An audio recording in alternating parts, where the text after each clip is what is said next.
Hi, welcome to Make a Repair. Yesterday I was repairing something costing a couple of £1,000 and today it's a Christmas tree. I don't even know if there's anything wrong with this or if it's just the batteries, but a family member's been asking me fairly repeatedly to cover some simpler repairs. The type of thing that might be a bit more helpful to people not versed in electronics, who just want to get something up and running again. So let's have a little look. So this is a Christmas tree former, and around it are a pair of wires with a load of LEDs. And I'm guessing, since I don't see any electronics in this little tab, that these are just wired in series perhaps. Now the switch is doing nothing. It does have an on-off switch. So we've got this little tab. It clearly contains 2 coin cells and a switch. So this is dirt cheap and these are just tapped into plastic. So I will need to be very cautious when I put it back together. One of the reasons I was asked to look at this is that the owner was wary about undoing it. My advice, if it's not working and it's out of warranty, why not give it a try? Just don't go beyond your ability to put it back together. 2032s. So one side is going along here, along this bit of copper on the side and out of one wire. And the other side is into one side of this switch and then the copper is connected to the other. So I think my first job, I'm just going to check whether these batteries have got any life in them. So I'm turning my meter to the Z low. So this is going to really help this. So here we go. And, oh, no, nothing at all. Just turn it into its main voltage setting. So here we go. Yeah, 0.15, 0.16 volts, and that's with no load on it. So these are completely dead. Check the other one, just for completeness. And that one's even worse. So I've just been pondering it a little bit. There are 2 coin cells in series, which has up to about 7.4 volts, and that exceeds LED ratings by a fair bit.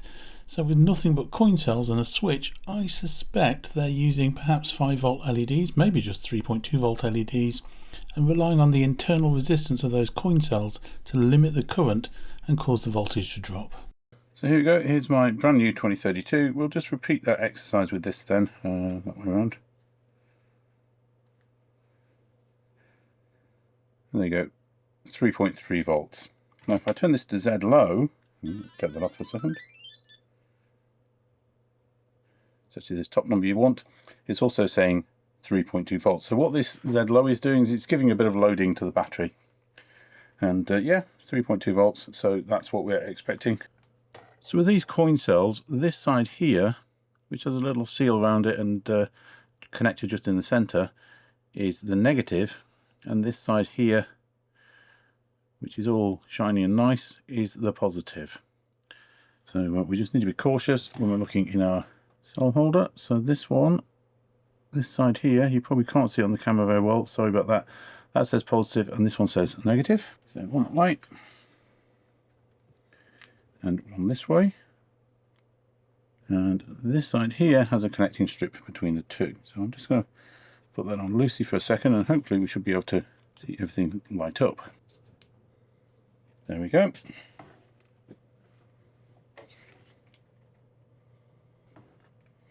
Hopefully if I kind of just press it down properly, yeah, there we go, it's all lit up. Make sure this wire is actually passing through the hole in the case that's designed for it. And I can just screw everything together. Now, because these screws are going into plastic, they can easily cut another thread, and if they do that, they'll become very loose. So what we do is we put them in and turn them backwards. So we just feel a bit of a jump. And then we can screw it up.